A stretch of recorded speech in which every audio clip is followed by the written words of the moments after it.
There we go. Hi there, everyone. Welcome to the latest Open Labour Zoom meeting. My name's Kieran, I'm Open Labour Scotland officer, and tonight our Zoom meeting's on Scotland and on the future of the Scottish Labour Party. We've got a really good panel, so I'm keen to just quickly introduce them and then get into the meat of the meeting. So we have Councillor Eva Murray, who's the chair of Open Labour Scotland. She's also the Glasgow Labour and Co-op councillor for Garskaden, Scotstoun Hill, which, if you don't know, is part of Donald Dewar's old constituency. We also have Paul Sweeney, who is the former Scottish Labour and Co-op MP for Glasgow North East and Shadow Parliamentary Under Secretary of State for Scotland. We have Kirsten Mewat, who works for GMB Scotland. Kirsten's a former chair of Scottish Labour Students. She was a party organiser and she was a candidate in Gordon in 2017 against Alex Salmond. And last but by no means least, we have Ian Murray, the last man standing, Scottish Labour MP for Edinburgh South, Shadow Secretary of State for Scotland, and Quizmaster General, as I'm now calling him. We were meant to have Rhea Wilson joining us, but sadly something's came up with her family, so she's unable to do it, but she has sent in a wee video, and I'm hoping we'll get an opportunity to see that later on in the night. We're going to be on here for about an hour and a half, and before we get into I'll ask some questions, and then we'll open it up to you to ask any questions of our panel. But I suppose the first thing, it'd just be good to hear from our speakers a couple of ideas just about what they think the road to recovery is and what the future of the Scottish Labour Party is.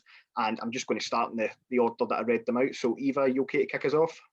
Yeah, sure, Kieran. So as Kieran said, my name's Eva Murray. I'm one of the local councillors for in Glasgow City Council. I represent the Garskaden, Scotstoun Hill ward. I'm also the Climate Justice and Sustainability Lead for the Glasgow Labour group. I'm basically going to be flying the flag for local government here and say that that's where I believe that the future of our party and the future of our movement is.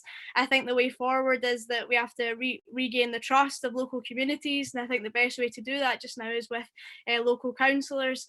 I think the place that we're going to win back first in Scotland is places like local councils. I know we're in power in some local councils in Scotland, or we're in coalition, but we still got a way to go. So I think the place we're going to regain first is going to be local councils. And I think for parliamentary in Westminster or Holyrood, the best way to do that is working with our local councillors to find out on the ground what's going on and just regain trust. I'll probably go on a bit more about how I believe we can do that, but like I say, I'm going to be waving the flag for local government and the work that we're doing every day in our communities and how we can help rebuild the trust, but also win again in Scotland, whether it's Holyrood, Westminster, or, like I say, local councils.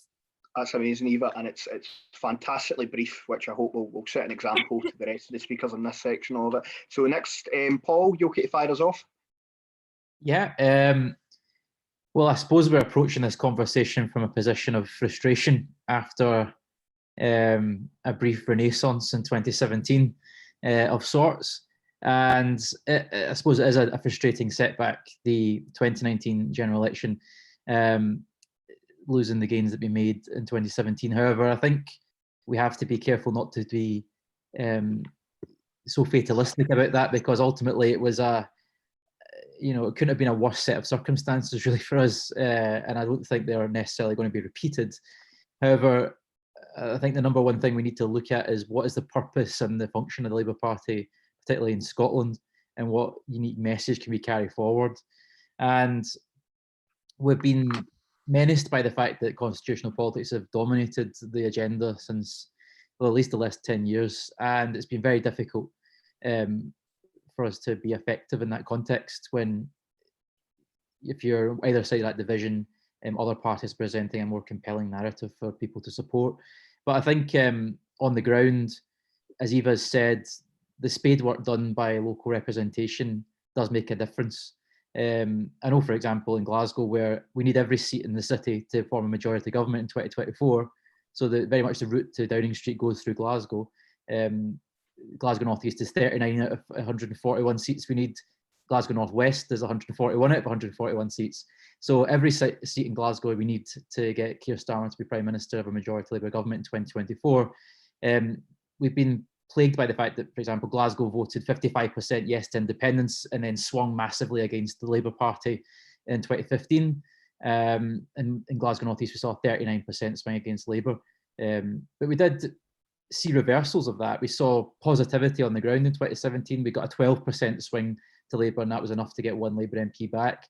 If they get a 12% swing again in 2024, it'll be enough to win most, if not all, of the seats in Glasgow.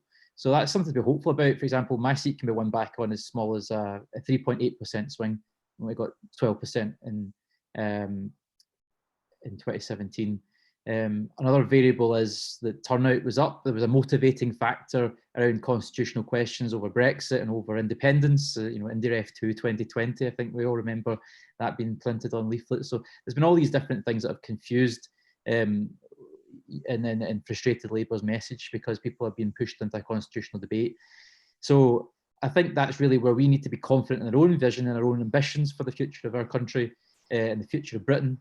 And that's about us not pandering or being concessionary or in some way appeasing other parties' agendas. It's about us having a bit of conviction, ambition, and actually clear detail on what we want to offer for the future of our country. I think that's something we've lacked. All the talk of federalism, constitutional conventions, etc. We haven't really nailed down what it is in the really nitty-gritty detail, what that means, so we can go out and optimistically advocate for it. But after this situation, COVID, this is a seminal moment in our generation. So who knows what way politics is going to emerge from it. It feels to me that constitutional questions might ebb in terms of their importance to people. There'll be a much more focused mission around social and economic justice. So if we're able to convince the body politic around that, then maybe we will have a better opportunity. But I think it's about having confidence in our purpose, that is a party of social justice and delivering economic redistribution. That's great. Thanks very much, Paul. Kirsten, you okay to go on? So as Kieran said, my name's Kirsten. I work with GMB and I'm a Labour activist in Glasgow. In order to get back in order to recover, we've got a massive trust building exercise to do with the voters. And as already been said, I do believe the way we do that is through local government. It's one of the few places in Scotland we have a strong base that we can build from. We need to be using the power, using the numbers that we do have in local government to deliver for the communities. Local governments are delivering the frontline services that we talk about. They also employ a lot of the frontline workers who have shown to be so essential during this crisis. We need to, use our power in local government and use it effectively to invest in public services, to call for a better deal for those local authorities, and to treat the workers there properly, starting by giving them a pay rise for how important they've been through all this. We have seen what happens when we're ambiguous on the Constitution, and it's not good. Although we need to have a clear and strong line on the Constitution, it cannot be our defining issue, because we need people who voted no and people who voted yes to want to be able to vote for us and to feel like they can vote for us. So having a clear stance on the Constitution, but that can't be all we talk about. And we do need to be talking about the frontline services and delivering in the places where we can deliver. And at the moment, the only place we can really do that is local governments. That's great. Thanks very much, Kirsten. And last but not least, Ian Murray. Thanks a lot, Kieran, and thank you to Open Labour for organising this tonight. You've obviously, the 40 odd people that are on here, have nothing better to do than listen to us tonight. So I hope everyone's well, keeping sane in the lockdown. And thanks also to Alex and Open Labour for the deputy leadership hustings that you did in Nottingham. It was fantastic. One of the best ones we had. Kieran's counting wasn't up to much in terms of his timekeeping, but everything else was fine. Look, this is the biggest challenge of our time in politics, is how we sort out Scotland. And I know many of you will have heard this before, but I'll keep repeating this and keep boring on it until people realise the scale of the challenge in front of us. But Keir Starmer will not be Prime Minister in 2024 unless we can start winning seats back in Scotland. That's the huge challenge that we've got ahead of us. And to put it into some kind of context, we're going to have to win 16 seats just for an 11% swing across the country. And Blair's swing in 97 was 10.2 and Attlee's swing in 45 was 9.3. So this would be unprecedented in political history, never mind Labour Party history. Just to categorise that into even more doom and gloom, a 2% swing to the Conservatives at the next election gives them a Commons majority of 240. So this shows you how critical this is, and it's not a long-term fix that we need, because we have Scottish parliamentary elections, of course, next May. We've got the Welsh Assembly elections, and we've essentially got a UK general election because of the suspension of the local government elections in England in May this year. that are taking place next year. So this is going to be a national challenge for the UK Labour Party as well as the Scottish Labour Party, and something will have to be done pretty quickly. I want to give you some stats just to highlight where we need to get to, which might stimulate some of the discussion. And apologies, I need to disappear at 8 o'clock for a family event. It's my sister-in-law's birthday today, and we'll have to do a family Zoom call. So I need to disappear at 8. But let me just give you some statistics of where we are. There's polling that will be out very soon that shows that when you ask the Scottish public where the SNP stand on the Constitution, you won't be surprised to hear that 95% of the Scottish public know the party's position on the Constitution. When you ask them the Conservative Party's position on the Scottish Constitution, it drops to 85%. And when you ask them what the Labour Party position is on the Scottish Constitution, it drops to 57%.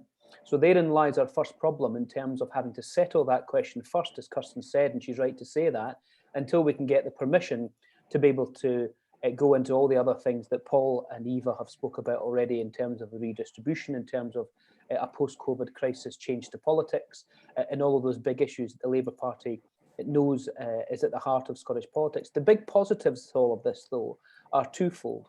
Firstly, Scottish values are still Labour Party values. So even though when you ask people why you vote for the SNP based on policy X, and policy X is essentially a Labour Party policy, they talk about competence. So competence is a huge issue in terms of getting over as well. And it's the competence and the constitutional problems that have to be answered in order to get the permission to then talk about the other things. So those are the key things we need to do. In my view, I'm fairly unequivocal about this because the figures and the data show this, but it's also what we should be doing in terms of a party because it's in our DNA. Of course, we're against independence. We should always be against independence. Why? Not because we're ideologues in terms of where we should sit, because it's against the wishes of the Scottish people, and particularly the people in the communities that we seek to represent the most. And it's not in the UK's interest either. And because we believe in internationalism and solidarity, we should be against it. And because we're against independence, we should be against a second independence referendum. And we need to get that clear in the minds of the Scottish public in order for us to be able to move on. Nobody ever questions Jackson's Carlaws, the Scottish Conservative leader, his position on the union, so he's able to talk about whatever he likes, because that's settled and he moves on. It's not been settled for us. The last politician to facilitate the means when they disagreed with the ends in terms of constitutional politics was David Cameron, and look how that ended up. We should also not be falling into the narrative of our opponents. There's no mandate for a second independence referendum, and even if, let me just pose some scenarios. We keep getting asked the question, what if the SNP end up with a pro-independence majority in the Holyrood Parliament at May 2021? But what if they get those majority of seats on a minority of the vote? What if they get a majority of the vote but a minority of the seats? So there is no way of determining this. It's not our fight to have. And we need to stick by the principles that we've got in order to get permission to talk about the other things. The one other clear thing I want to say is how we answer that question. And we answer that question by being much more positive about the UK and about Scotland's future, about much more in terms of an inverted commas Scottishness, which is something we've never been able to resolve, and we need to try and find a way of doing that. And the other big question is to have something else to talk about. And I know federalism won't win us one vote, a constitutional convention won't win us one vote, but it's a Labour path to how we not just deal with Scotland and Wales, but how crucially we deal with England and the English regions. Because if we want to take power in 2024 and then give power to communities and the people, not only do we have to sort out English regions, but as Eva said, we've also got to sort out the most centralising government in the world, which is the Holyrood Parliament and the Holyrood government, and get powers out of there into local government and other community structures in Scotland to make it much more applicable to people's lives. So that's a little bit of a canter through of the big constitutional issues. What next for Scottish Labour? Settle the constitution, move on with a policy platform that talks about the future, and post-COVID gives us a huge opportunity for one simple reason: we cannot afford to go back to business as usual, and I think that gives us a door that's ajar for us to walk through. That's great. Thanks very much, Ian. I'm conscious that you need to go soon because you've got a family event. So I've got two questions that I want to hear everyone's answers to, but Ian, I'm going to get you to answer them both first sequentially, if that's okay. So, and if the others can take a note of this. So the first one, in my lifetime, Labour's won 3 successive majority governments. It's delivered the Scottish Parliament, a lot of aggressive and positive politics, and it used to weigh its vote in large parts of Scotland. But now we have 1 MP, which is obviously you. We're third in Holyrood. I suppose what I'm wanting to know from all of you, but Ian, you first if possible, is where did it all go wrong? Well, so, I mean, basically, Kieran, it's the Constitution, because, you know, there has been a bit of a decline in terms of the SNP vote in the run-up to 2014. But if you just look at the historic polling and the historic actual results of elections all the way from the 1950s, it goes blue because the Conservative Party was the party of Scotland through the 1950s into the 60s. Then it turned red, and then the Labour Party sits on between 39 and 43% of the vote all the way through that sort of recent history over the last 50 years until September 2014, then it halves.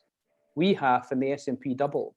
Now, there has been a bit of a leak to the SNP in the decade before that, but what they were doing is they were tacking either to the left of us or stealing our clothes. I've always seen the SNP as being a very sort of centrist party that has tentacles that go out to the left and tentacles that go out to the right. And those tentacles that went out to the left were stealing our policies and stealing our clothes, and we didn't quite react to it.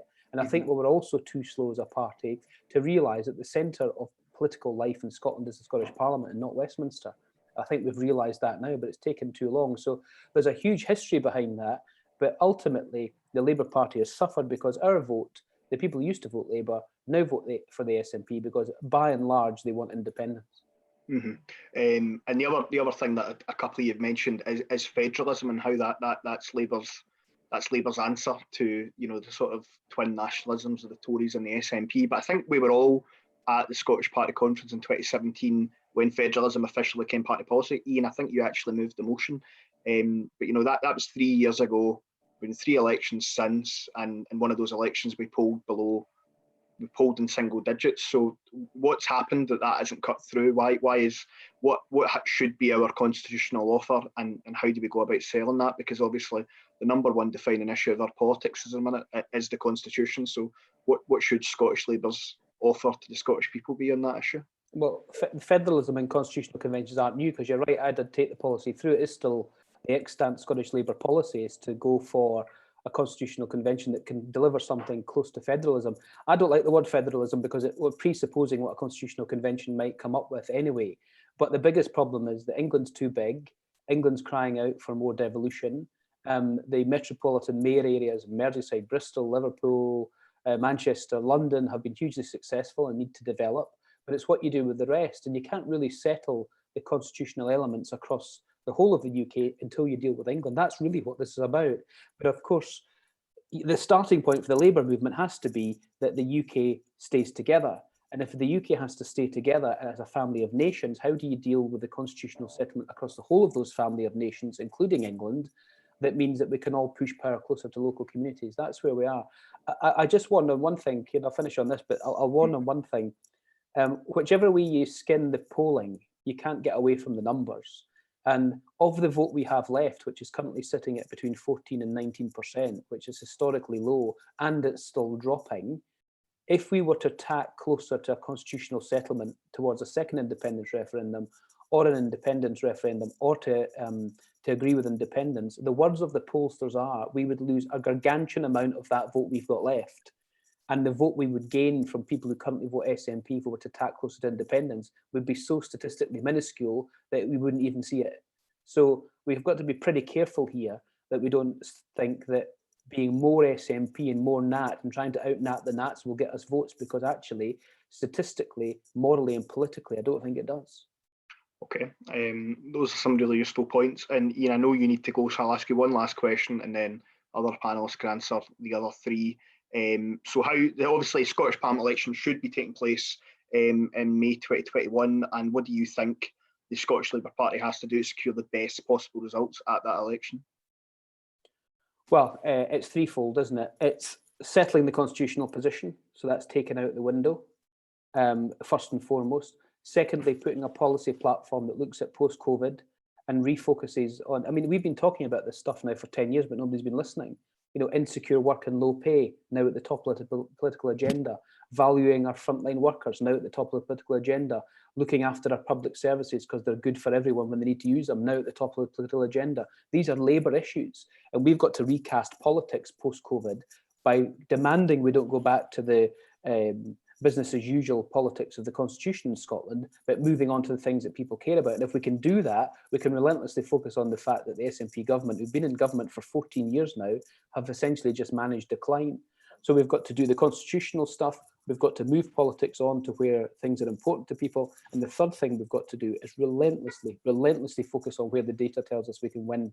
And that might be some very, very hard discussions with people. It wouldn't have been a hard discussion with Kirsten and Gordon back in the day, because we had no chance of ever winning that seat. And maybe we'll go back into these seats in 10 years' time when we've recovered to see what we can do.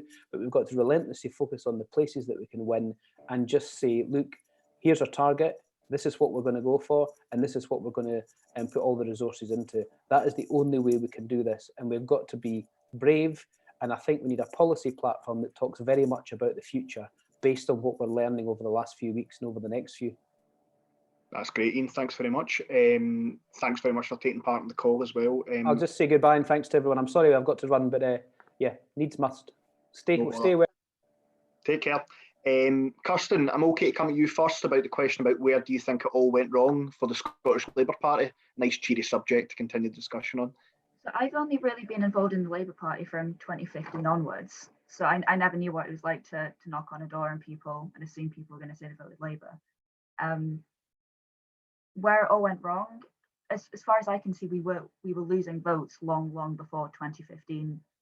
I don't think it's necessarily fair that we lost all our votes when we supported no in the independence referendum.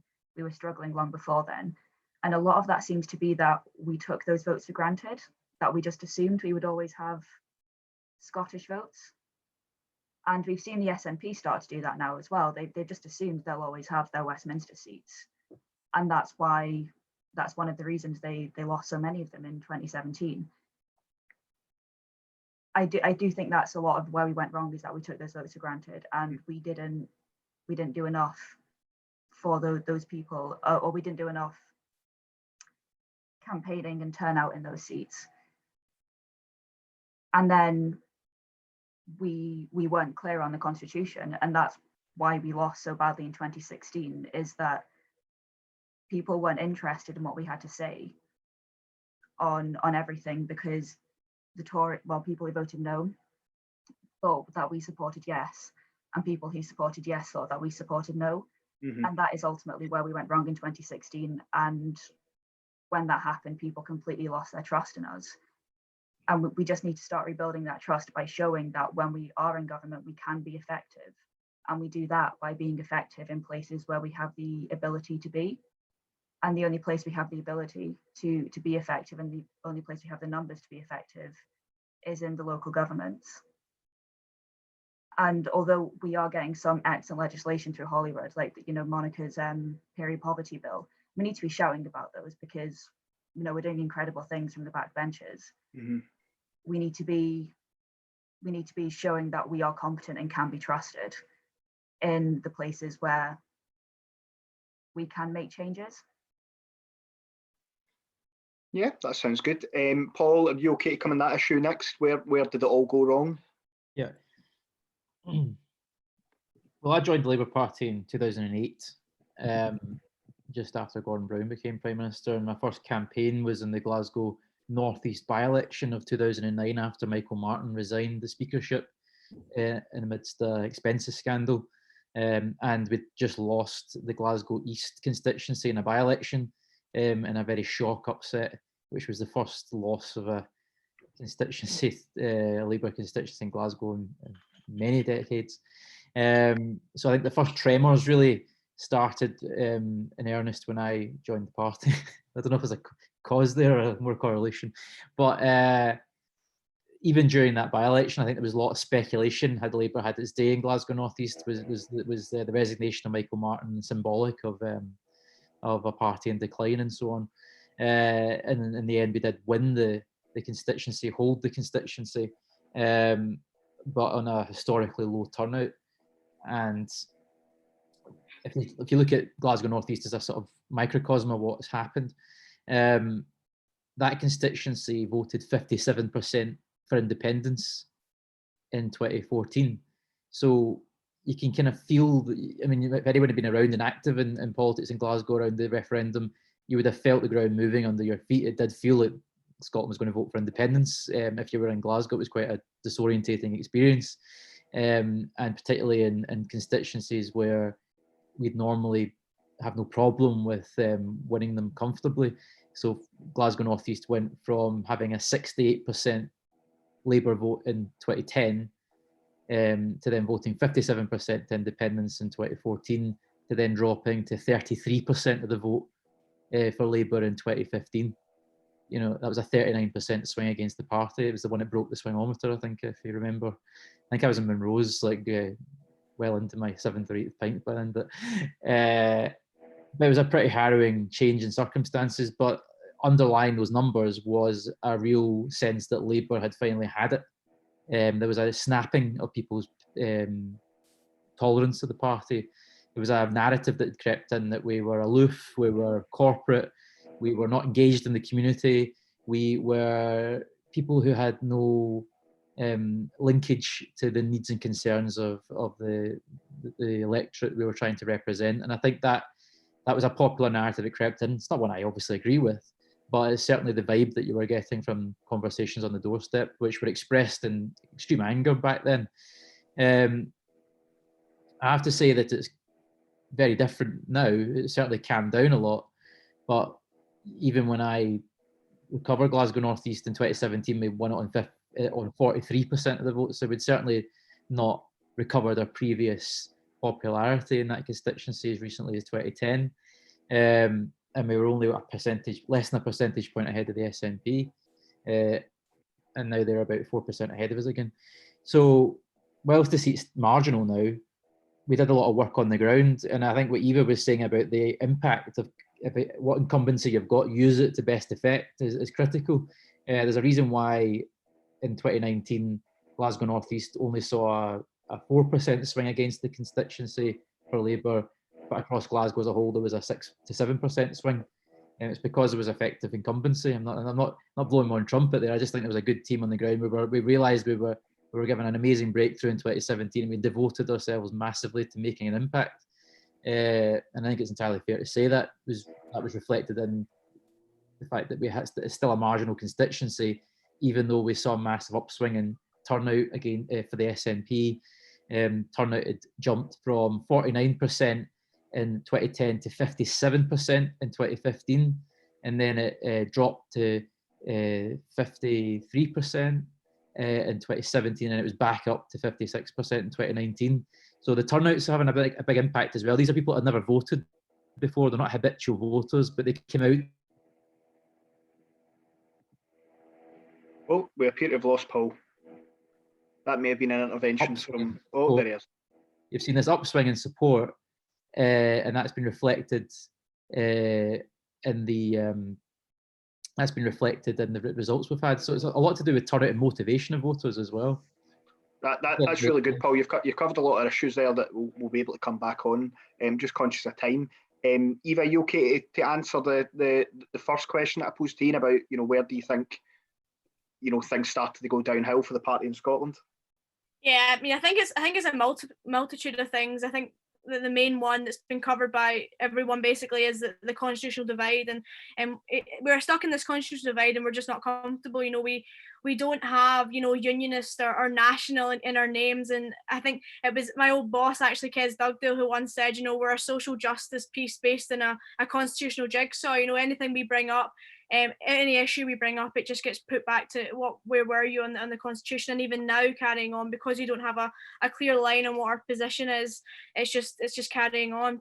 I think also the complacency thing is huge.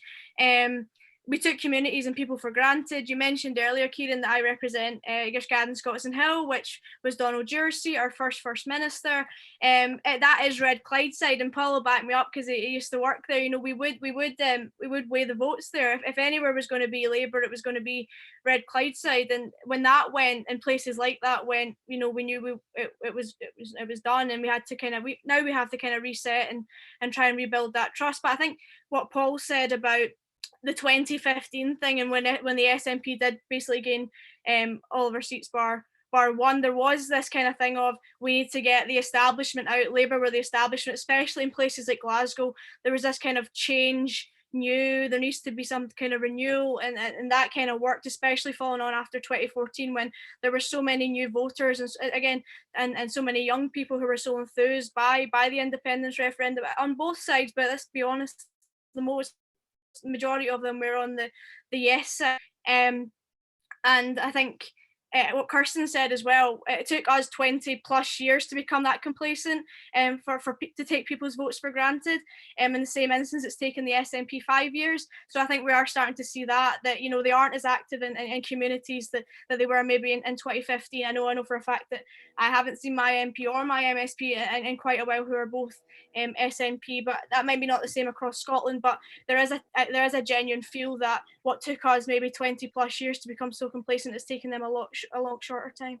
That's great. Thanks very much, Eva.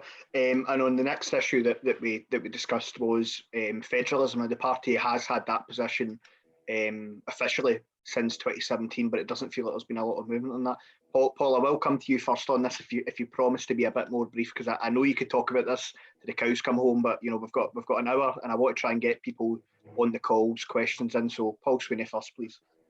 Yeah, I mean, it's something, it's incredibly complex and nuanced, but I think the point about what Ian said around the name federalism, it's a wonkish term. It's something that you might be familiar with if you study politics at university, but it's not something that's going to mean much to 99% of the electorate. What you need to do is actually create a narrative and a story that's compelling, something that's intuitive and actually is connecting with people. In Glasgow, we can think of a number of things that on a practical level are frustrating, and they happen as a direct result of the current centralisation. So lots of people, for example, complain about transport in Glasgow, public transport. Why isn't there a transport for Glasgow like there is a TfL in London?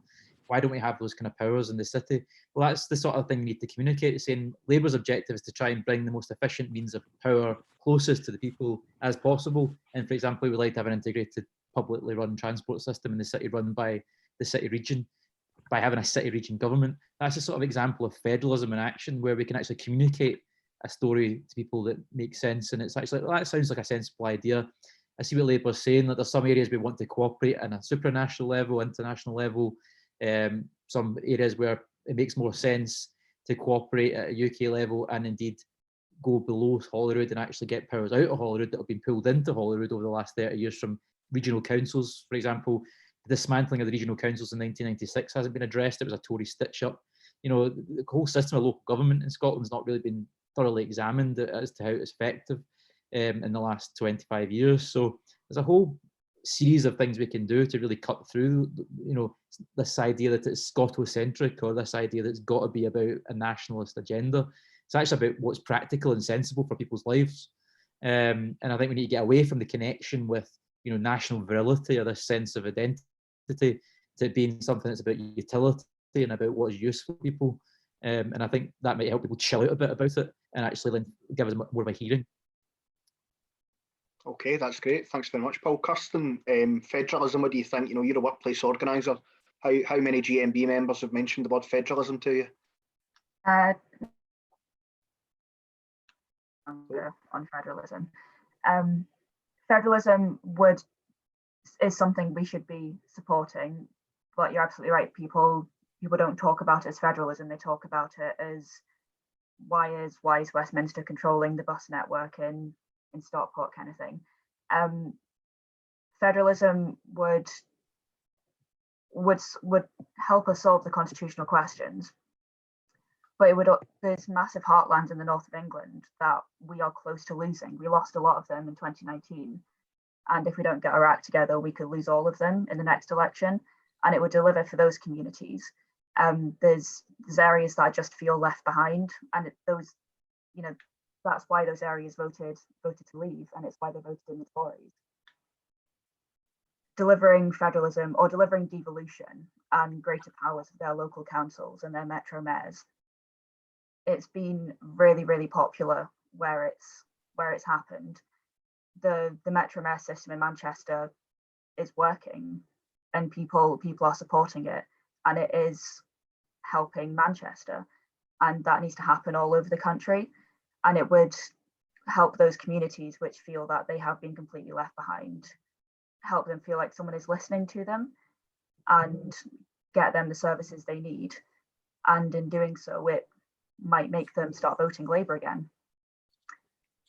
The issue of, I think it was Ian said before, that when we talk about the Constitution, England is a big part of that. And what we do about England, it's a massive country. It can't be split along the same lines and in the same way as we have done with the Scottish and Welsh assemblies. And giving metro mayors, having more metro mayors and giving them greater power is the way we answer that issue. But I don't think we should be going out and having these intellectual discussions about federalism. We should be talking about it in ways that people understand. And that is talking about it as who is running your local hospital and who's running your bus network. That's great. Thanks very much, Kirsten. Eva, federalism, what's your thoughts? Yeah, I think there's an acknowledgement that things do need to change. The status quo isn't working, and power, whether it be Holyrood, Westminster, or even some city chambers, is still it still seems too far away for too many ordinary people. They don't know what's going on or how it's relevant to them. And you mentioned the motion in 2017, and I spoke on that too in the Constitutional Convention. I think some people forget that is still our Scottish Labour Party policy, and I think that it's just because we haven't taken it further. And I think as Paul's mentioned and Ian mentioned, it is about that detailed plan about how it would work for the whole of the UK. But it is about devolution. Labour are the party of devolution, and we absolutely should be looking into how we can empower different establishments. But it shouldn't just be Westminster to Holyrood or Holyrood to city chambers. It has to be about how we can use this Constitutional Convention to empower communities as well and make it actually relevant by empower them to take decisions for themselves. But I do think we need a worked out plan, a version of federalism that works for the whole of the UK. It could help us, like Kirsten said, combat the constitutional question if we actually do have an alternative or a plan that we can say how it's relevant to ordinary people. But yeah, I think it's about how we can address I think it always stuck in my mind when we brought that motion forward. A big part of that motion was how we, address the failure of modern politics and instead address the issues that matter to people. And I think that should always be in our minds. In that it's not just about bureaucracy and moving bureaucracy about. It's about actually how do we create a plan? If we call it federalism, we can call it whatever we want, that actually addresses the issues in all of our communities, and how can we involve the communities as much as possible in that, and make them relevant and make them empower them, basically. That's great. Thanks very much, Eva. I've got one more question I'll ask the three of you, then I'm going to open up to the floor. Stuart McLennan's going to be our first question. If people can send me questions on Zoom or raise their hand, but you can send me your question privately, and then I'll let you know when I'm going to bring you in. I'm going to try and get as many people in this conversation as possible. But Eva, I'm going to go back to you. Very simple question. You can answer, take as long as you like to answer it. How does the Scottish Labour Party secure the best possible result at what I imagine will be next year's Scottish Parliament elections? And that's the big thing. Will it actually take place next year? I hear there was chat about having a whole postal election. I think Daniel Johnson was talking about, which could be interesting on its own. I think next year is going to be a huge challenge. I think we are looking at a longer term plan. But at the heart of that, it has to be, as I've mentioned throughout this, it's grassroots. And I don't just mean within our party, I mean within communities. We need to rebuild that community organisation and the community trust, and that means getting involved in your community councils and linking in with your local councillors.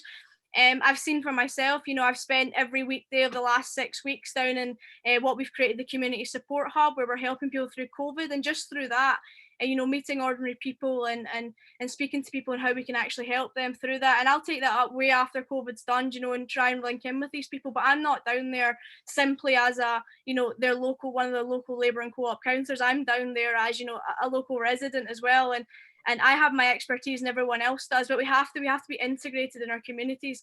Again, I know there's some really great examples of that. I think, and I get it's difficult because of coronavirus and the COVID and the lockdown.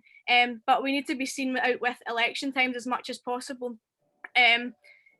We can't just be seen. We've all heard it on the doorstep. We only see you when you're looking for a vote. So we need to be out there, speaking about how our policies relate to people, even when it's not election time. Even if we don't have a manifesto, it's about going in and saying what Labour MSPs or Labour councillors or the Labour team down in Westminster are doing for local communities, and it's about speaking about that and trying to get that message out. I think it's also about, you know, speaking to those who we've lost. I think recently we've been far too cautious about just speaking to people who we know are still definitely voting Labour.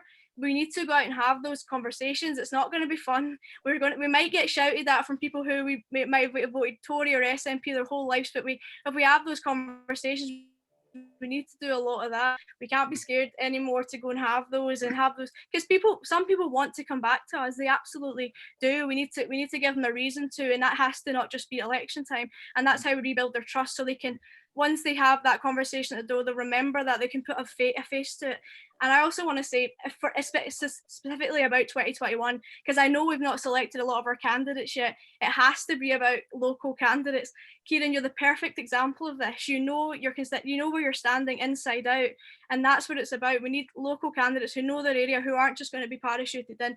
That's, again, how we're going to rebuild again. It's about having people who know their patch and can go out and speak about it and can make it relate it, and people recognise them without having a political face to it. But again, it just goes back to the basics, as Paul's mentioned before when we're talking about federalism.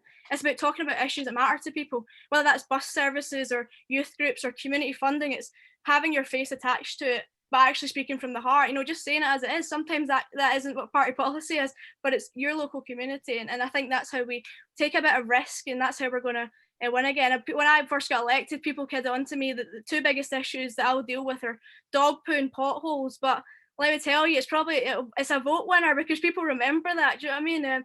I've got a roundabout that I got repainted just outside near my house, and that's the most casework I had. Do you know, and people remember these little things, and we joke about it, but it's the hyper local things that people remember, and that's how we begin to win again. Thanks very much, Eva, and thanks for the shout out as well. A lot of people are sending questions. They're really good. Try to get them as soon as possible. Paul, you okay to answer this question next? How does the Scottish Labour Party get the best possible result next year? And again, if people can be brief so we can get on to the actual questions of members, that would be superb. How does it get the best possible result? First and foremost, I think what Ian said is critical, that we identify where our priorities are. So looking at the Westminster result, for example, in 2019, we came first in one seat and came second in 23. There was 59 constituencies in Scotland. So I think that's a good indication of where we need to prioritise our efforts. And that's overwhelmingly Glasgow, west of Scotland, Lanarkshire, Fife, and in the Lothians. Those are the only areas we're likely to win back, because in every other part of Scotland we're third. And the Western Isles were second as well. But these are the areas where we need to relentlessly focus on securing our recovery, geographically speaking.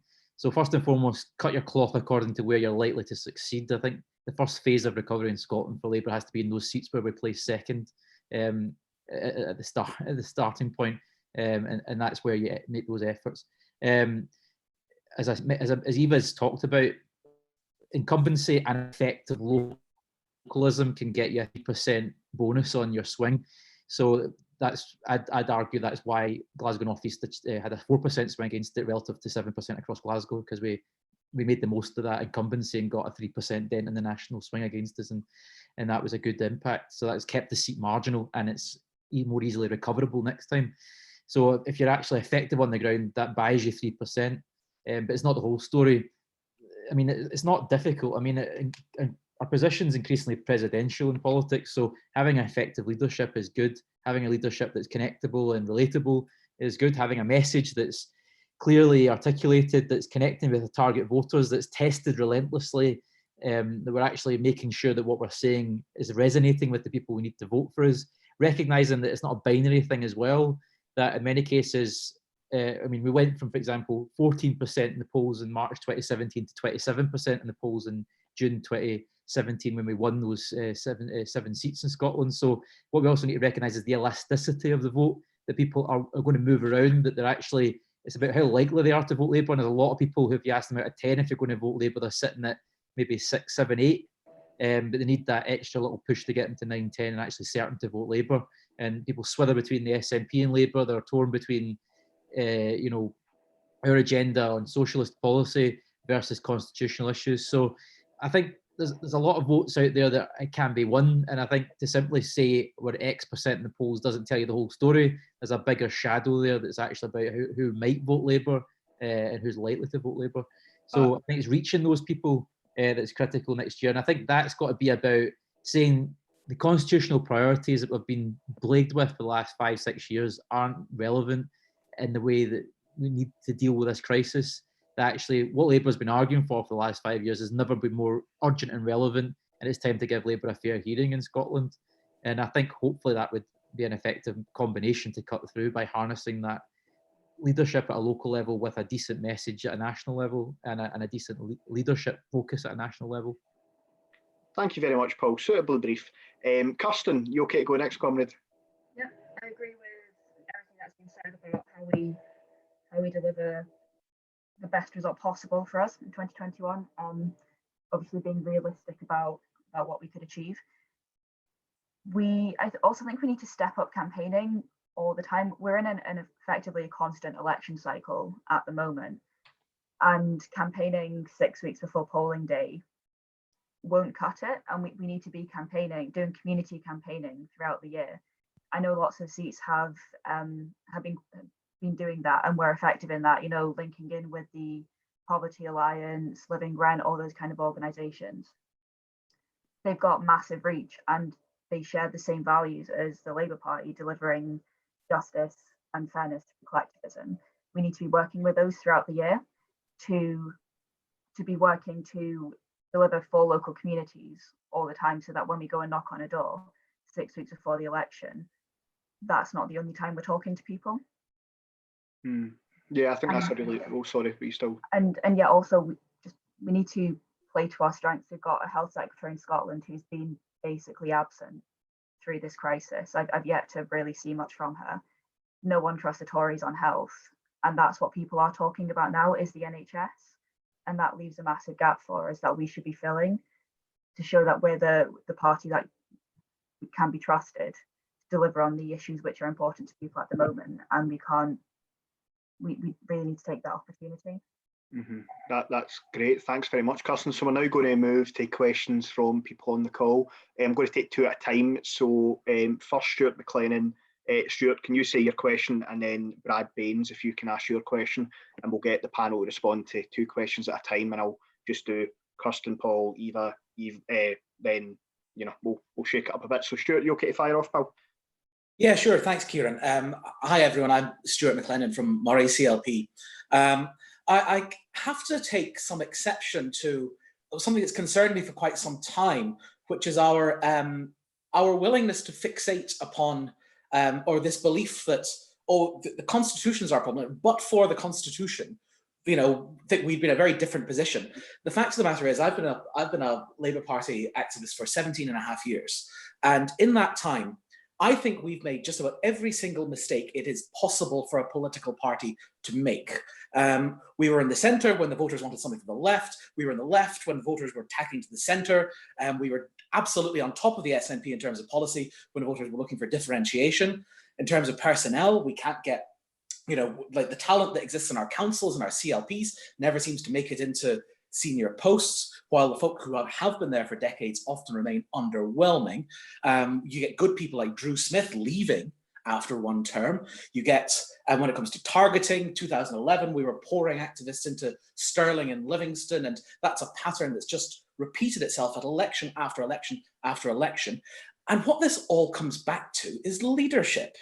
Because the fact of the matter is that I think with one notable exception, that's Wendy, we have selected a string of bad leaders. Now, I don't mean that they were necessarily bad people, that they had the wrong policies or whatever. They were just bad at leading.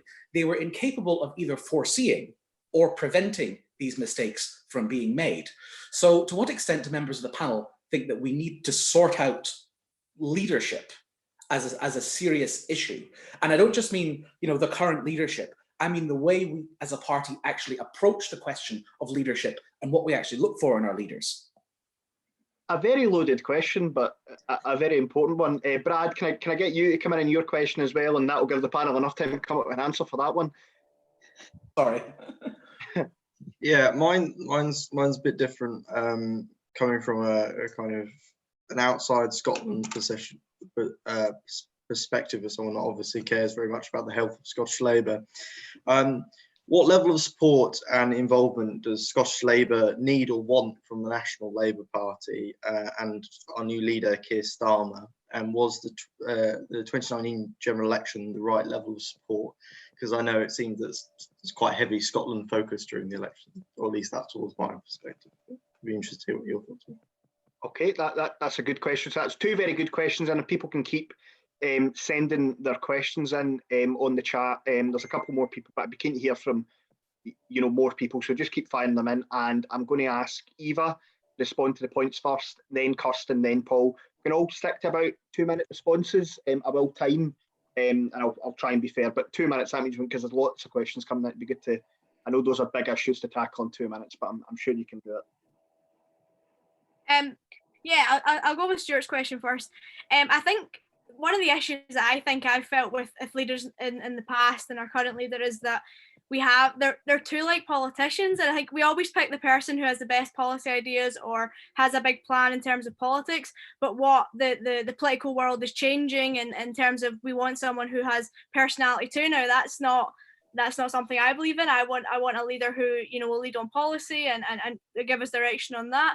But I think one of the biggest issues I've seen is that we sometimes lack of having leaders who have, the charisma or personality. And I think especially coming up against people in Scotland, like we've had Ruth Davidson in the past, we've now got Jackson Carlaw and Nicola Sturgeon, who all have that kind of, personality over policy sometimes, and, can have a bit of a, I don't know how to explain it. I just think that's one of the things that I've noticed we're lacking. I tend to think that we have had decent leaders in the past. I think there's been stuff going on in the background that has actually brought them down rather than, anything that they've maybe proposed. But that is my opinion on that. I think on Brad's point, I think one of the most frustrating things during the general election wasn't necessarily the support. It was actually, members of the shadow cabinet coming up and just undermining Scottish Labour. I think there might have been issues between, Scottish Labour and Bath Street, our HQ, and down south in terms of the funding. I haven't seen that as much, but I think the most frustrating thing for me was people coming up and undermining our position. I know that we're saying we didn't really know what our position on independence was, but it was straight out undermining us or just making up comments on the hoof and then leaving us to clear it up. And I think that was one of the most absolutely frustrating things during the general election. That's great. Thanks very much, Eva, and bang on time as well. Kirsten, you okay to try and address the points that Stuart and Brad raised in about 2 minutes?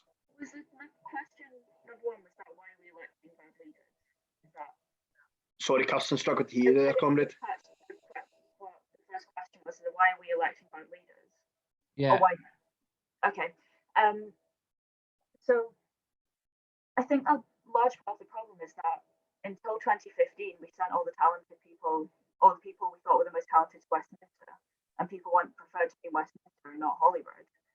I think that's a big part of the problem, is that it took us to lose all our seats for people to want to be in Holyrood for the sake of being in Holyrood and not as a stepping stone.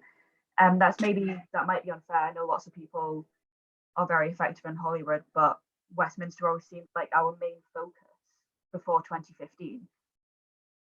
And now we have fewer people to choose from, and when you have fewer people to choose from, that will be the result. I don't think all our leaders. I will also agree with Eva on that. I don't think all our leaders have been terrible. We have good leaders who have led on issues, who have passed effective legislation. The time that we were in government in Holyrood, all the things that the Nats are now taking credit for, it was after all us who passed a lot of that legislation, like free tuition fees, like free prescriptions. And we need to talk about that and not shy away from the things that we have achieved when we were in power, and be bringing those up on the doorstep as well. It seems to be accepted now that the Nats were the ones who delivered free tuition fees, and we need to keep on pushing back on that, because it's not true, and we just need to start claiming credit for the things we did well. And on the second question, what support does Scottish Labour need? I think we need people in Labour and the rest of the UK to stop thinking the SNP are a nice left-wing party we could go into coalition with. Yes, they would be unlikely to prop the Tories up over propping us up, but far too many people do seem to believe the SNP myth that they are a left-wing party that Labour could work in coalition with. They're a centrist, centralising party that we and a Scottish Labour MP will always be better than SNP MP. And yeah, we need people in England to stop praising the SNP. Wonderfully succinct. Thanks very much, Kirsten. Paul, two big questions, 2 minutes. Yeah, I think there's a real challenge with talent management and the party more generally, and I think it's possibly a consequence of a longer term problem. We had a generation of real political giants in the 1990s, and the onset of Holyrood didn't seem to attract those sorts of personalities into the parliament. So I think there's been a long decline of Labour in that respect in Holyrood. Can I just interrupt you there, Paul? And there's been a serious misremembering of just how talented our Westminster group of MPs was. There were certainly some stars among them, but there were some excellent MSPs elected in 1999 as well. And I think that this misremembering does a serious over-service to a great many of the MPs, and a serious disservice to a number of the very good MSPs who were elected in 99. Okay, Stuart, that's going to be the one and only interruption tonight. It just happens that, you've made a salient point that I think should have been covered, but, I'll pray and aid that I was only 10 years old when the Scottish Parliament was created, so I'm judging it on second-hand memory. But I think, there were clearly talented people who've come into the Scottish Parliament, and, for whatever reason, they've been frustrated. Wendy Alexander's a good example of that. It was a great missed opportunity, Wendy Alexander's leadership, and I think she probably ought not to have resigned. I think we were too quick to yield to pressure from opposition parties in the early days of Holyrood, and we should maybe develop more of a brass neck that the SNP have in recent years to sort of just ride out scandal and crisis.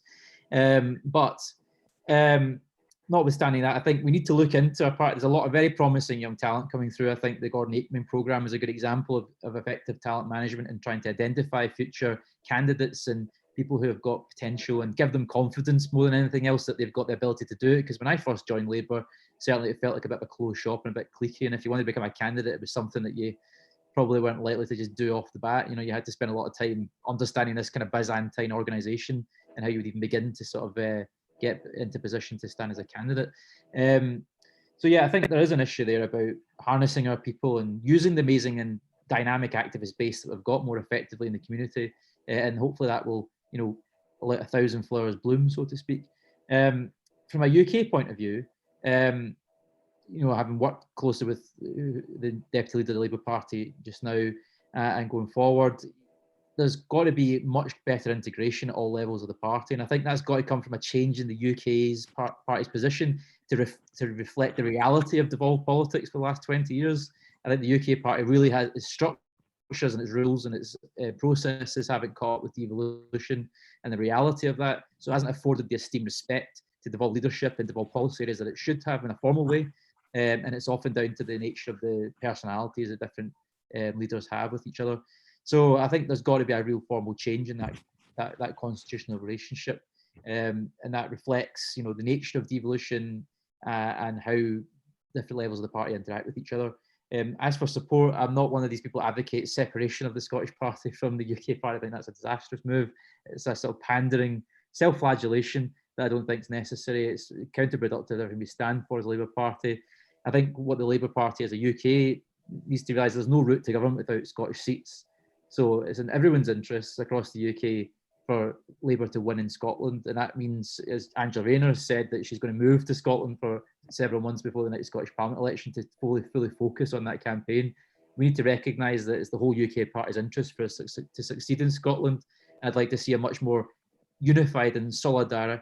I'm going to have to ask you to wind up, please. So I think that we need to have that effort at a UK level to support Scottish Labour. Thanks very much, Paul. I've got two questions I want to bring in now. One is Gwen Wall, the other is Holly Hollingworth.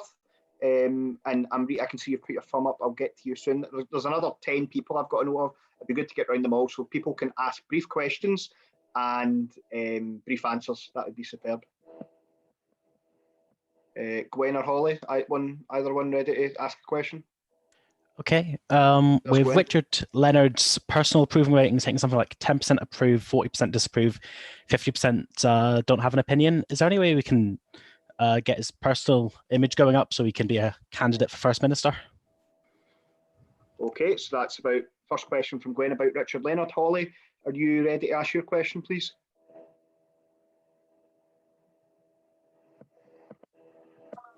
Sorry, I put it in the chat that it might be noisy here because I'm like actually sitting in my window and I'm both near a motorway and a railway bridge. So sorry if you get some noise, but I just asked what realistically stops Labour from entering into coalition at Holyrood, given that we have entered into coalition at local government level in the past, and that coalitions are normal in non-UK parliaments.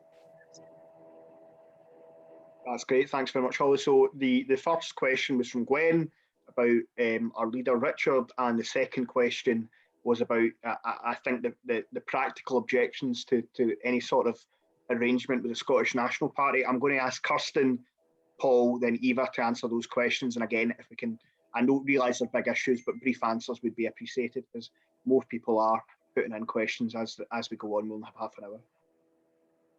Okay. How's the Leonard working up? I think we just need to see more of him. Speaking, see him in the papers more, see him talking about the frontline issues more. My experience of the doorstep in 2019 wasn't so much that people disapproved of the Scottish Labour leadership. It was that they didn't know what the Scottish Labour leadership was and who it was. And that wasn't just Richard Leonard. It was they didn't know who the front bench of Scottish Labour was. So getting people to hear from him more, getting people to hear from all the Scottish Labour MSPs more who have important briefs, I think is a good first step in getting the approval ratings up. Sorry, Kirsten, I think some people are struggling to hear you. Okay to speak up a wee bit? Yeah. Thank you. So what stops Scottish Labour from entering into coalition with the SNP? I would always much rather we went into a coalition with the SNP than we let the Tories in. If those were the options, if it was either a Tory government or an SNP Labour majority, of course I prefer an SNP Labour majority. However, we do need to recognise that a lot of our values are different to SNP values, and they have done lots of things that we disagree with. They've centralised power, they have underfunded the public services. They are a centrist party which has implemented austerity. And so long as we didn't compromise where we stand on those values, and we didn't allow ourselves to be compromised on those values, we could. But as long as we remember, as long as we're not fooled into thinking that the SNP are a nice left-wing party, because we know they're not, and we know we don't agree with them on lots of things.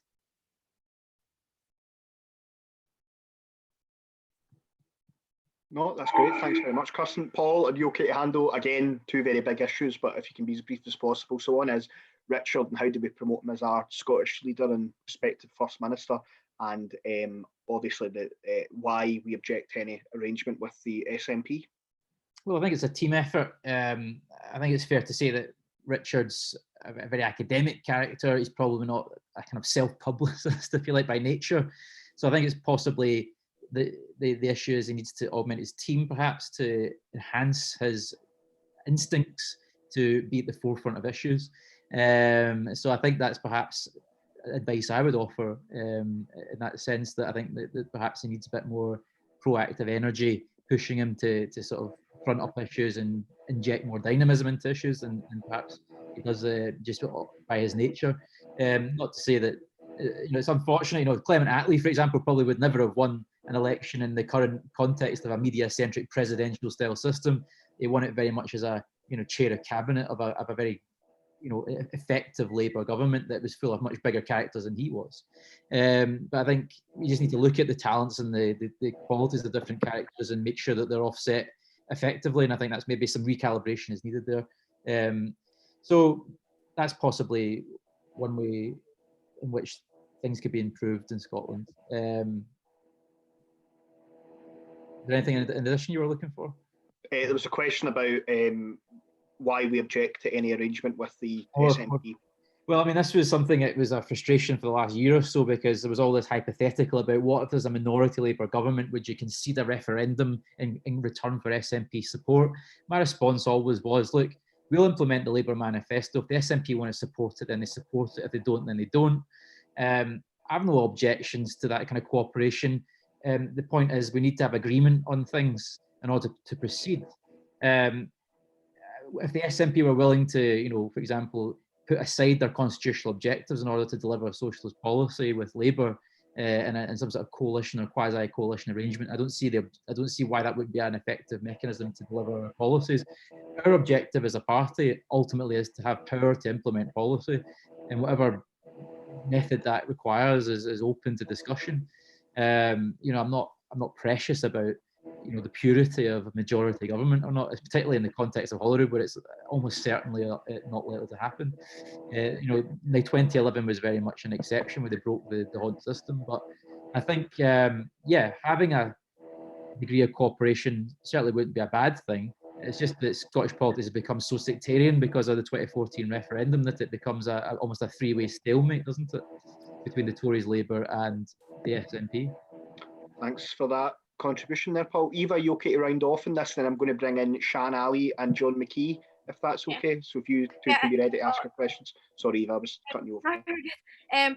On what Gwen was saying, I think it goes back to what I was saying, how we expect, it's personality over politics, and a lot of our politicians now, we expect them to be performers, so we expect our leaders to be out there doing more. I don't think that would do Richard any harm if he was to be back out there and leading on whether it's campaigns or policy. And I know we've got quite some big things coming up, just like the Mary Barber law that Richard has been really involved in. I hope that he is at the forefront of that with Polly McNeill, and we hopefully we get seeing him more through that.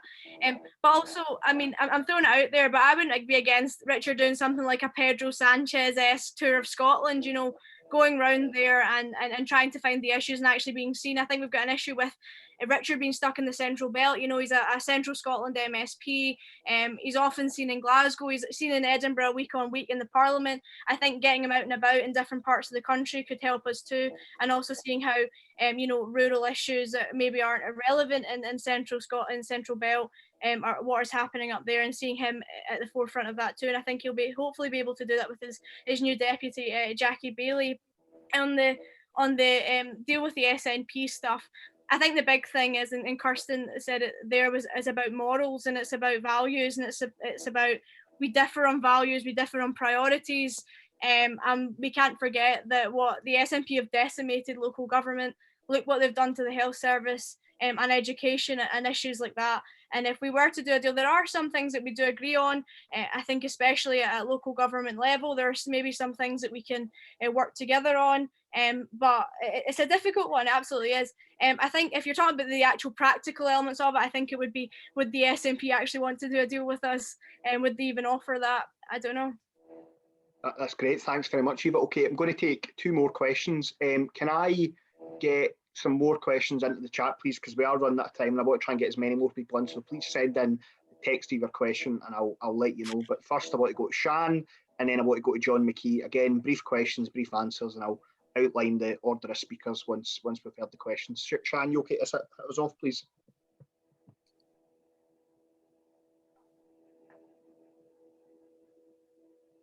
Shan, you're muted there.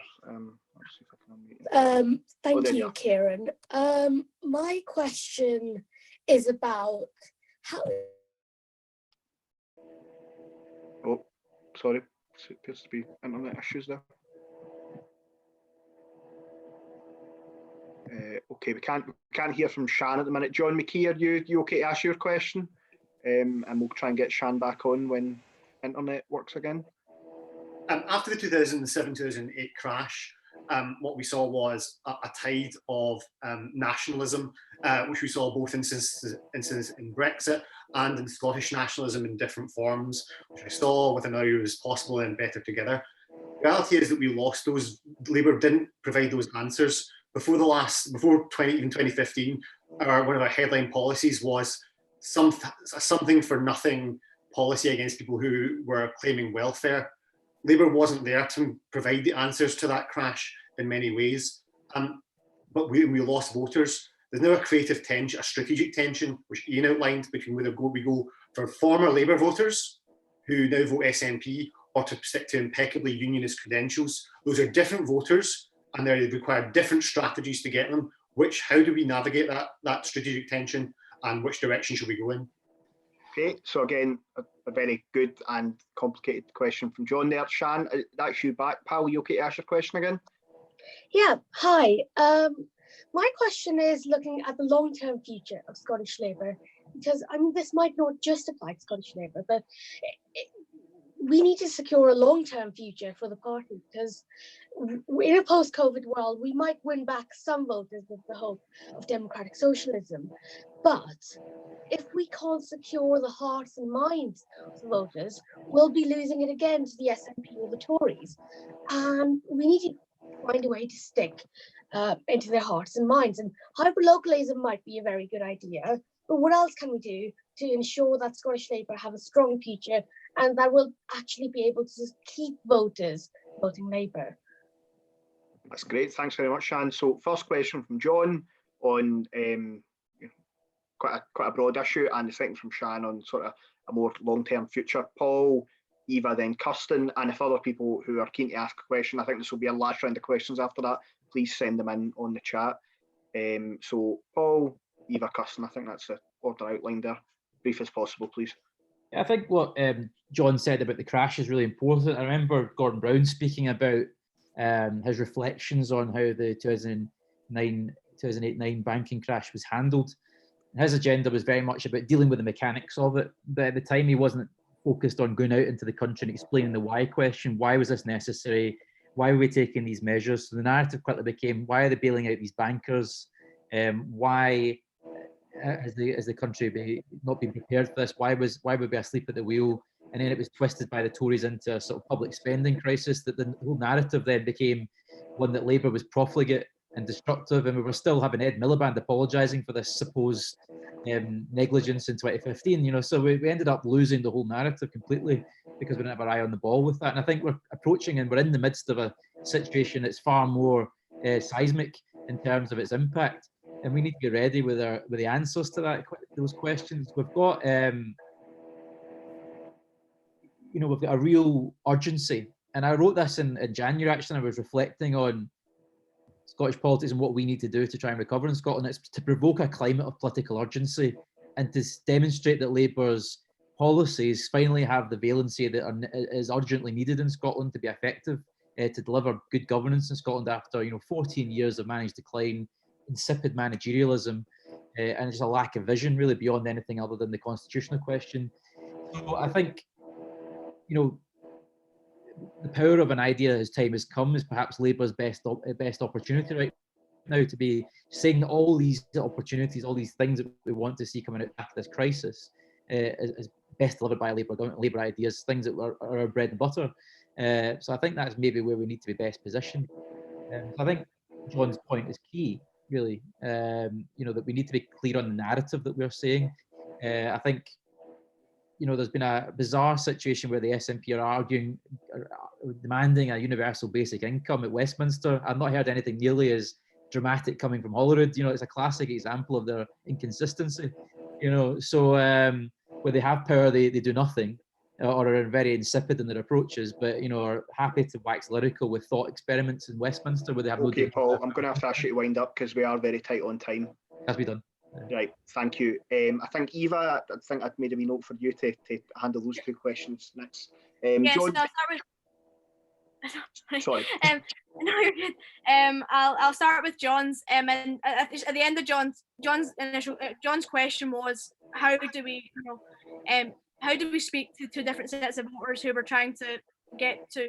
And I think what initially went into my mind is that blanket leafleting or blanket, mailings doesn't work anymore, because once before we could send a mailing out and with all our policies on it, and it would be great, but because that won't work anymore. So we need to have very intricate campaigning, and we have to have intelligence on our voters and what kind of issues are relevant to them, but also where they previously voted. Are these people who have voted, SNP for before 2014 or before 2015 even, or people who voted Tory all their life, and try and use that a bit more. I think we've got access to all this kind of data, and we're always told about it in Scottish Labour about how we can direct mail and direct social media and put ads in people's interests, but we never use them. And look into that, because we are more and more having to, especially in like specific constituencies, we could have these two very separate different types of voter, and we have to use that more effectively. But I think it's a really relevant point, and we need to be looking at it now before the next general election, but also before the Scottish Parliament election.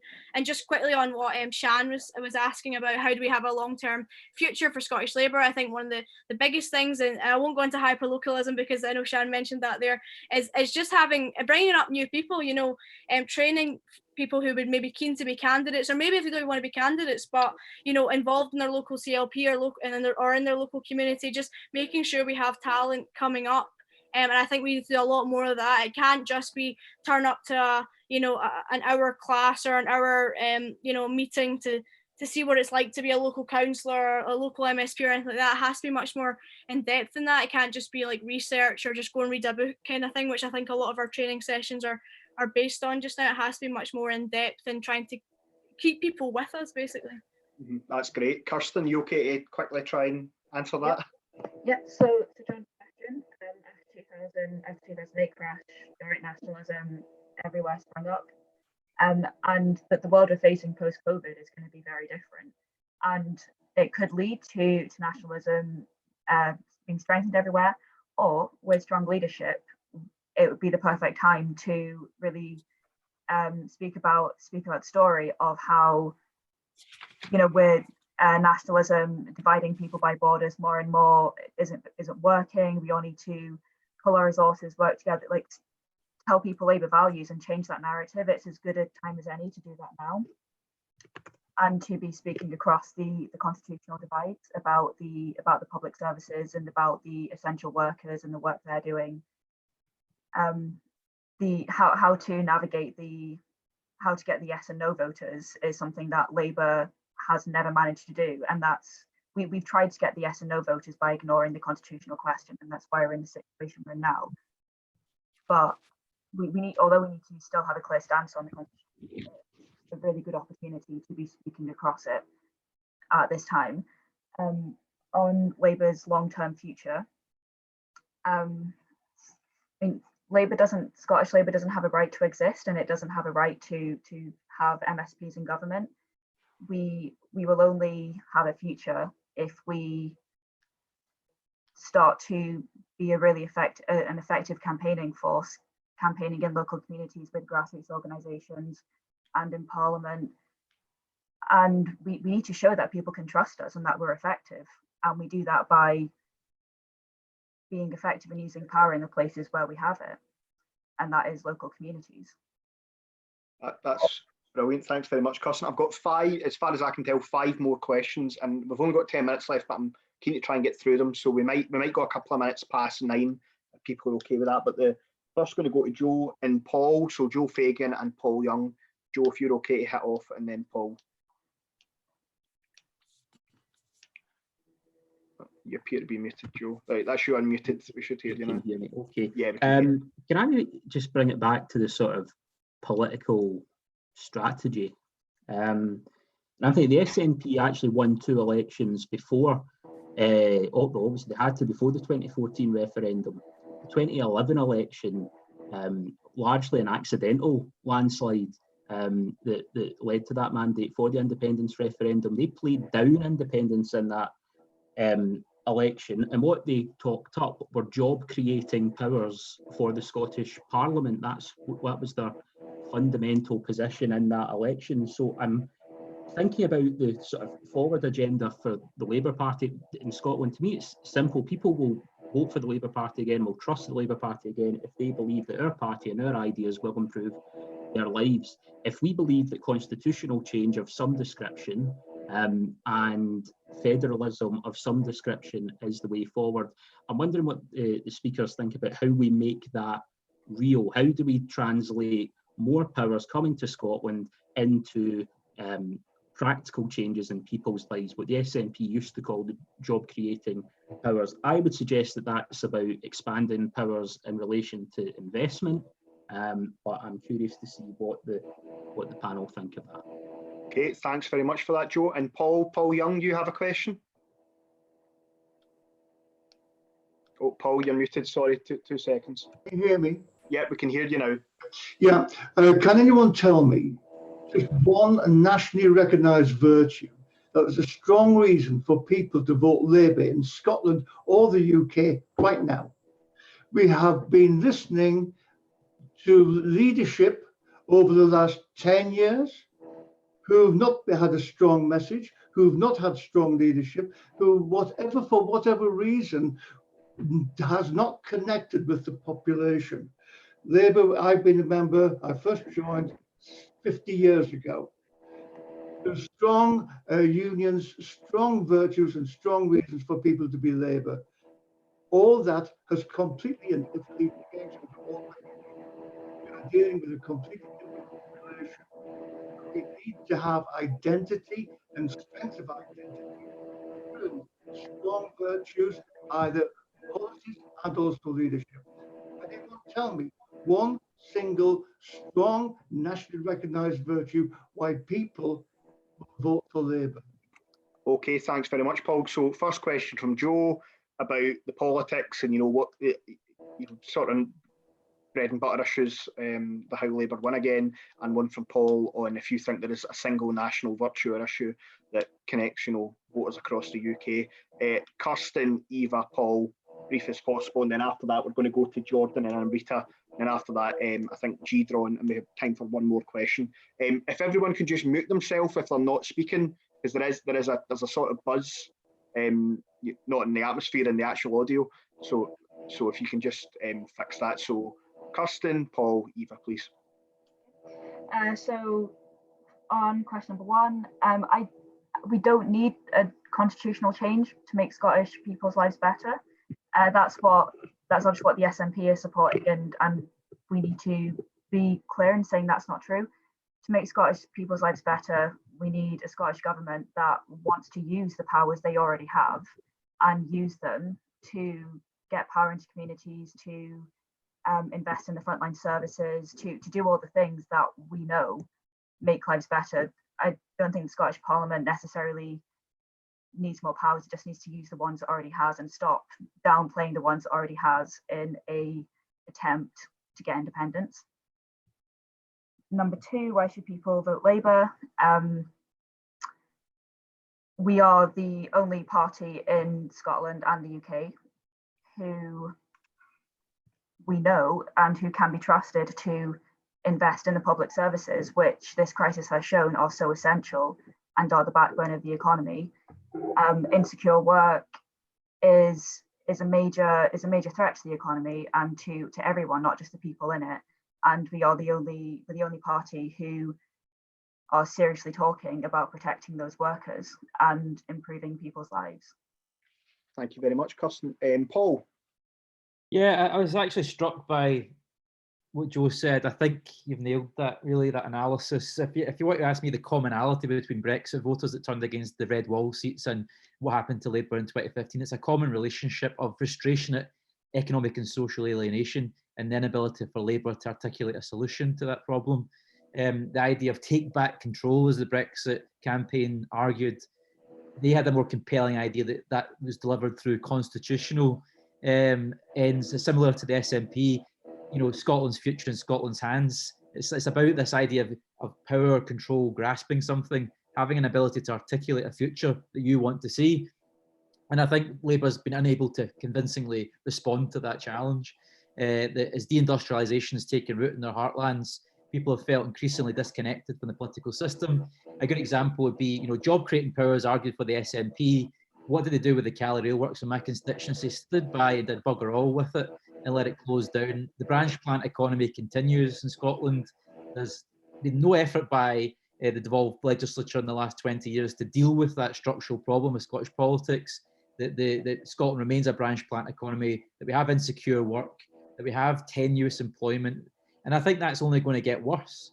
And the impact of the COVID becomes clear. And I don't think Holyrood has, certainly the SNP and the Scottish Government don't seem to have the imaginative concepts of what we need to do to address that. And that's where Labour's got a real breakthrough. We can say, I was thinking of some ideas there about how do we make it real? How do we make this idea of taking control real, economic and social control real in every community, real power in every community? I think that's going to be the key to Labour's success in Scotland, about saying this is about articulating our constitutional vision in a positive, upbeat way, something that's engaging, something that's interesting, something that means something relevant in the community. So I can go to Springburn and say, you know what, this community wants the Cali Railworks to stay open. This community will ensure the Cali Railworks stays open, and this community will take ownership of that issue.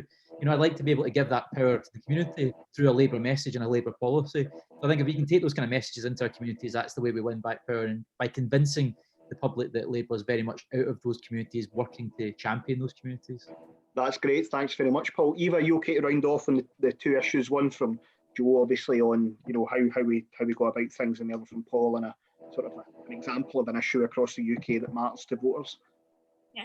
I think what Joe's brought up is really crucial, because what the SNP go on about is how we need more powers to Scotland, and constitutional change, and all in this kind of step by step that will take us to independence. But the reality is we do need them to use the powers they've currently got, and we need to put pressure on them continuously. And I know we do, but we need to kind of remind them that they need to use the powers they've already got, that they're refusing to use just now. But also what they are using, they're not using away, they're using it to centralise services, underfund other services. And I think that needs to be a big thing. I think what Paul said is crucial, and what I've said earlier as well. If we do get more powers, even with the powers the Scottish Parliament currently has, we need to look at devolving them to local government, but also to properly empower local communities. And that has to be looking into different options of public ownership of assets, or taking community assets into community power.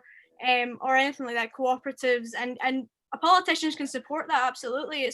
I've seen it happen in my local community, community centres taken into full community ownership with the support of local councillors. That can happen at a much bigger scale, absolutely, but it can't just be tokenistic. And I think that's what we've seen. We talk a lot about community empowerment at council level and Scottish government level, but it's all tokenistic. It's let's throw a few thousand here and a few thousand there, or have some participatory budgeting, but it's held in the middle of a day where only certain groups can attend. That community empowerment has to mean something, and I think with these powers devolving down to local government, or even further, we can address that. And in terms of one nationally recognised virtue, the one that sticks with me is social justice.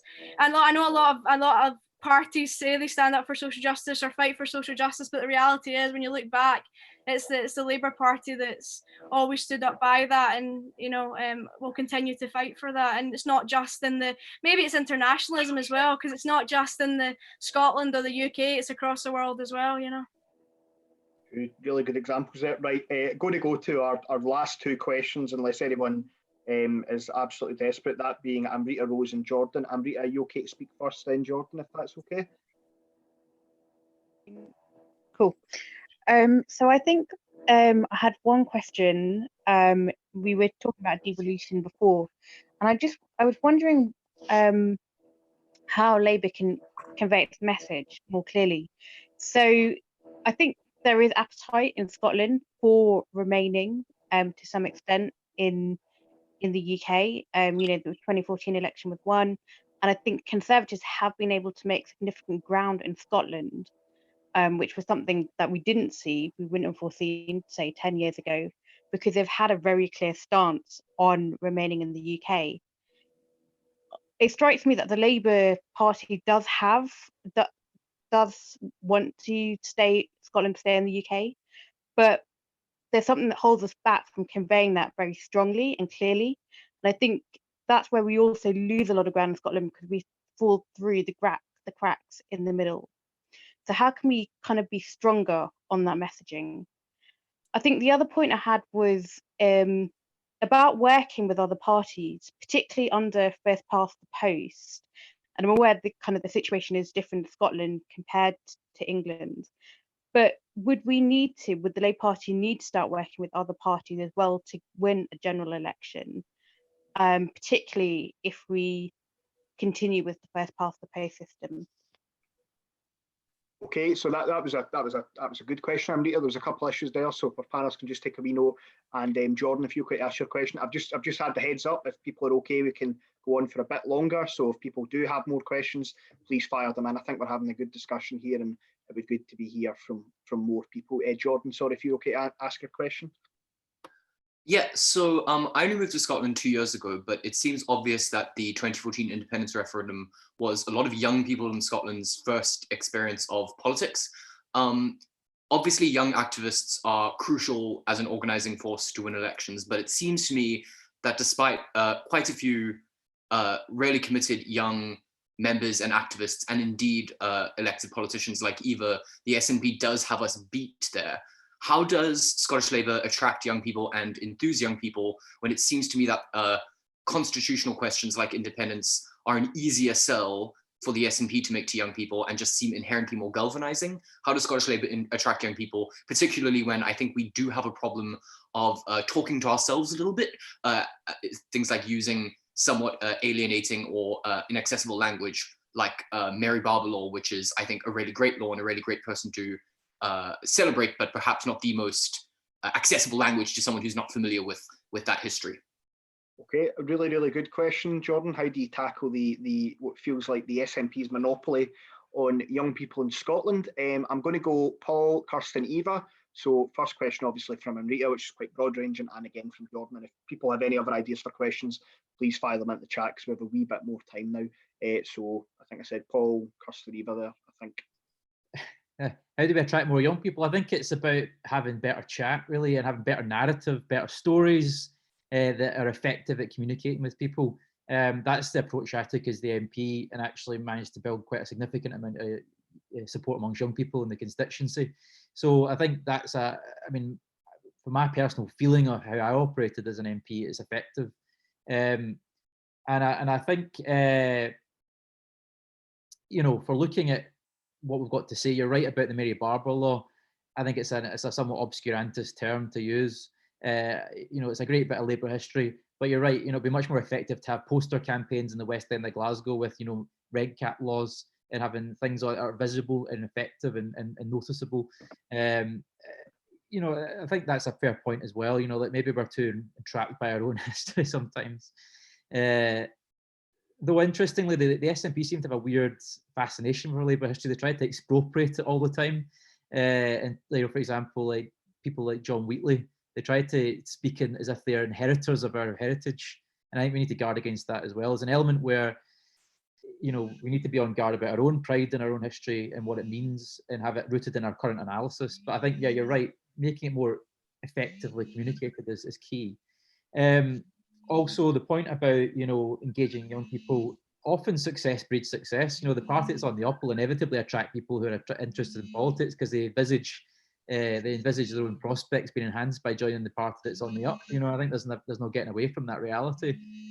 And as for the point that was raised in the first question, I think really what I said to Joe is key to that. I don't know if somebody's phone's ringing. Whoever's phone's going, can they mute it?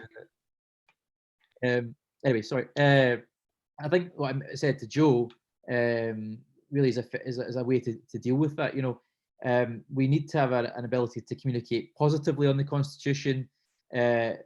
We can't be in hock to other parties' agendas, which we have been in the past. We're framed on whether we're going to capitulate to the SNP or double down with the Tories. You know, that's not a good position for us to be in. We need to have our own original proposition that's compelling and ambitious. And I think that narrative that I described before about connecting communities with real power to shape their economic destiny is the key. The broader issue of coalitions and cooperation, I think you're right. We've got a hell of a hill to climb, as Ian had outlined at the start, about 141 needed for seats gained. We need to increase the size of the Parliamentary Labour Party by 70% to get a majority. It gives you a scale of the idea. We lost a quarter of our MPs basically in 2019, so we need a hell of a rebuilding job. And some people have argued, Clive Lewis, for example, that we maybe need to embrace an electoral pact with the Greens and the Liberal Democrats in order to get an agreement around proportional representation at the next election. So we win a coupon election with the Liberal Democrats and the Greens on a PR platform, and then implement some form of proportional representation as a quid pro quo for their support. Again, I go back to the point about the SNP. We have some irreconcilable differences regarding the separation of the United Kingdom. And I think the way to deal with that is to say to the SNP, you're welcome to cooperate and support with us on a policy by policy basis. But I think a formal coalition is probably irreconcilable in that sense, because they've got such a difficult, the whole raison d'etre is at odds with the Labour Party, even though we may agree in many other social and economic issues, mainly because the SNP have tacked to take our voters. Yep, thanks very much, Paul. Eva, you okay to cover the points raised from those questions, please? Yeah, sure. So what Amrita said about our messaging on constitution, things like that, I think is a difficult one. I think we start with actually having a position and having a strong position on that, and whatever that is, then we just go with it. But it can't be our, as we mentioned across it, that can't be our defining policy. It has to be, yes, we have a position on this, and if it comes up in a debate or anything, yep, this is what we're going to do. But we have to show a clear difference in our approach to things, and that is very much issues based. That is very much focusing on the things that impact people every day, like health service, education, and local government, and things like that. And on the first past the post issue and a deal with the SNP, I think Paul put it perfectly there. On an issue to issue basis, then absolutely, but I think a coalition formally would be extremely difficult. On young activists, I think we just have to think differently. I think we need to how we treat young people. They're the hardest workers in our party, but they get like zero credit most of the time. And I was a member. I joined the Labour Party when in 2013, 2012, 2013. I didn't go to my first CLP meeting until 2014, after the independence referendum. And the thing is, it's not very welcoming. Like we need to change how our whole structure works in terms of that. And then also holding on to young people, making sure that they actually feel welcome after that, and saying, how do you want to progress in that? Not every single young person wants to be an elected politician. Some people want to be in the party doing things behind the scenes. Some people don't. They just want to have a place in the party. And we need to actually have an evaluation of that and actually speak to young people.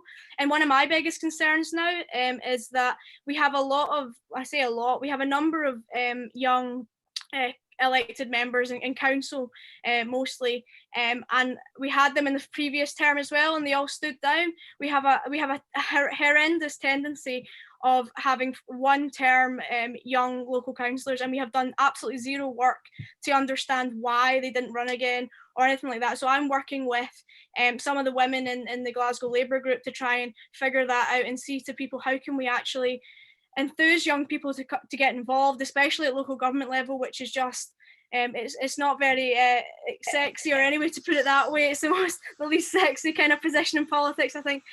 But try and encourage people to stand and take an interest and actually let them see what local councillors do. But I have a genuine concern about how we get young people into positions and then forget about them, and then don't actually encourage them or support them. That's great. Thanks very much, Eva. Kirsten, you okay to address the points raised as well, if that's okay?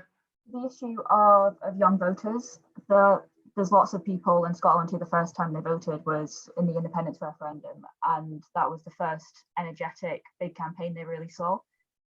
Like, I'm one of those people too. The first time I voted was in the independence referendum. I was one of the lucky people who got a vote at 16, and that is a big memory for lots of people, that like being 16 and getting a vote in the independence referendum.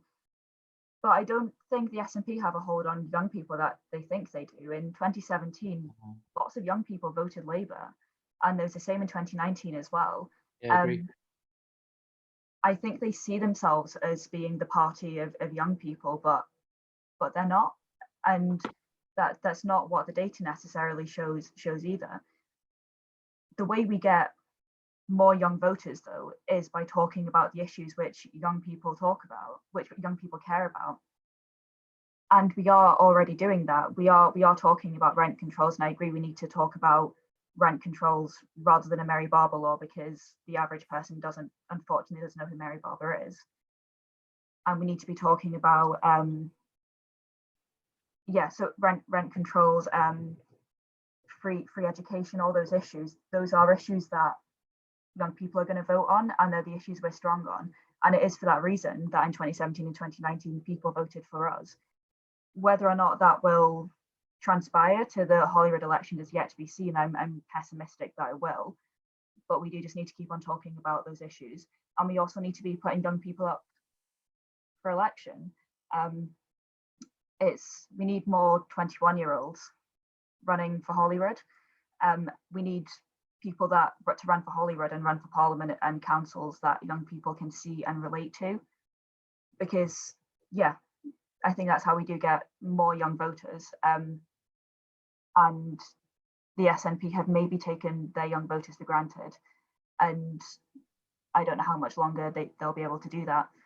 On the issue of the Constitution, the reason we struggle to say we just want a no vote, we want to stay in the UK, is because unfortunately lots of our previous voters did support yes, and also there's quite a few people in the Labour Party who voted yes and still support yes, and there is always that discussion going on in the background of Scottish Labour. I do think we just need to be braver and just say actually we support a no vote, and independence is bad for Scotland, and we will always support a no vote. However, it isn't our defining issue.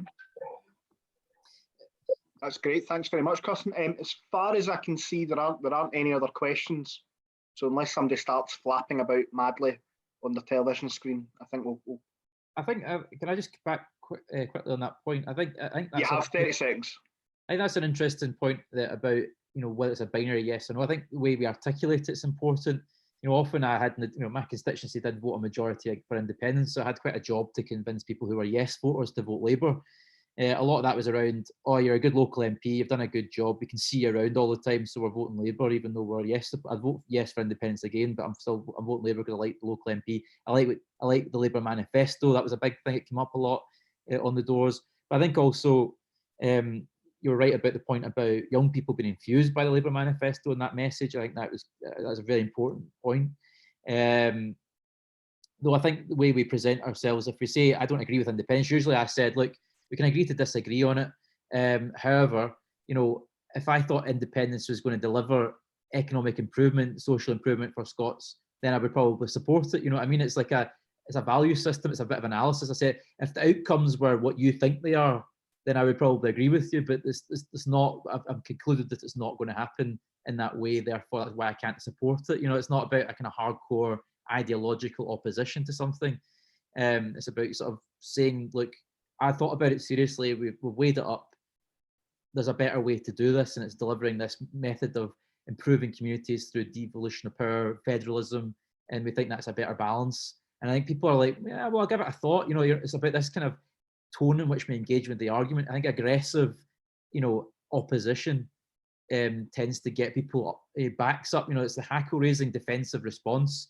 And I think it's saying, look, I'm intellectually curious about what you're saying. I get your motivation for voting the way you did. I think it's the same conversation we had to have with Leave voters, incidentally. But it's about starting from a position of empathy, and then sort of coming around to agreeing with their frustrations, but explaining why we respectfully disagree on that point.